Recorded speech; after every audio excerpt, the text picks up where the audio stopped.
Good morning. Never a quiet moment, it seems, at Manchester Oh, United. And as you say, another unwanted headache after what's been a pretty average start to the season on the pitch. what was it? The share price dropped by 500 million or something because it believes now the Glazers will not sell the club; they'll keep it. Yeah, I mean, that share price has been going up and down as various different information has leaked to the media since that statement confirming they were looking for investment back in November. It's a mess, quite frankly, behind the scenes at Old Trafford. And I don't think that will change all the time the Glazers remain in situ.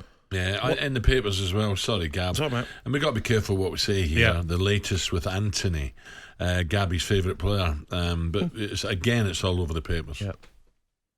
Yeah, and Manchester United bowed to a bit of public pressure by releasing a statement on the situation yesterday. It was a fairly brief statement acknowledging the allegations that have been made against Anthony. United said they note that the police are conducting their own inquiries. Pending further information, United said they'd be making no further comment. They did say as a club, we're taking this matter seriously with consideration of the impact of these allegations and subsequent reporting will have on survivors of abuse. They also denied in a separate statement, Manchester United, any suggestions that they've covered anything up. That was after one of the newspapers reported that a member of staff from United had arranged for a private doctor to visit Anthony's home. So, yeah, a difficult situation. Anthony obviously has been left out of the Brazil team as a result of these allegations, but he remains training and playing with Manchester United. What about Jaden Sancho? What's happening with that, Crookie? Because it's not good, is it, mate? I feel from both sides. I feel like as a manager, did he have to say what he says? And Jaden Sancho, for me, has got the right to respond. Yeah, when I spoke about this with Ali and Andy on Monday, I came down more on Erik Ten Hag's side. I can understand the argument that maybe this should have been kept in private, kept behind closed doors. But I think he was asked a question at a press conference, Erik Ten Hag, and answered it honestly. I think he's also tried the arm around the shoulder treatment with Jaden Sancho.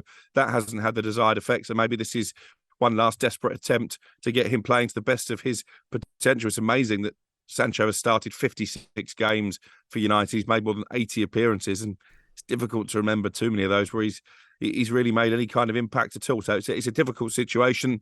Ten Hag's been backed by the football club. They're not making any public comment, but I think they're standing by their manager, really, those comments.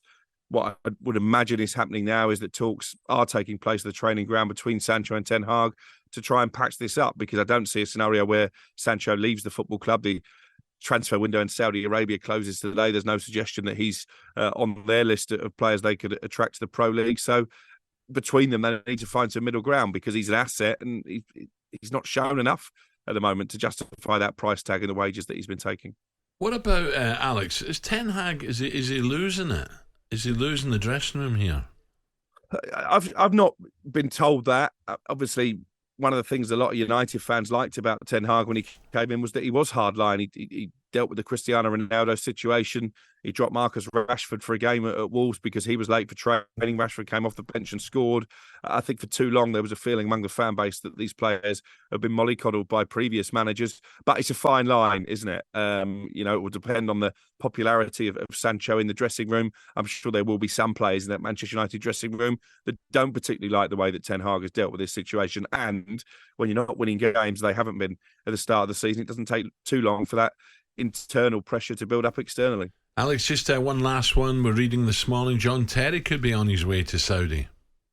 Yeah, I think there's substance to this. Al Shabab, one of the teams not owned actually by the public investment fund, the people who own Newcastle United, but still regarded as a big club over in Saudi Arabia.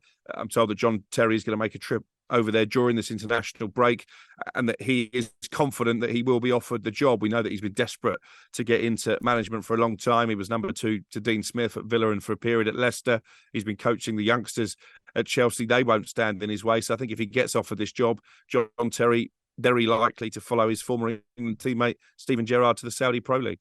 Would you judge me, Crookie, if I joined him on the coaching staff? Would I get hammered as well? Is he that desperate, Gabby? Is he? Listen, You'd be straight over there, Crookie, you would, wouldn't you?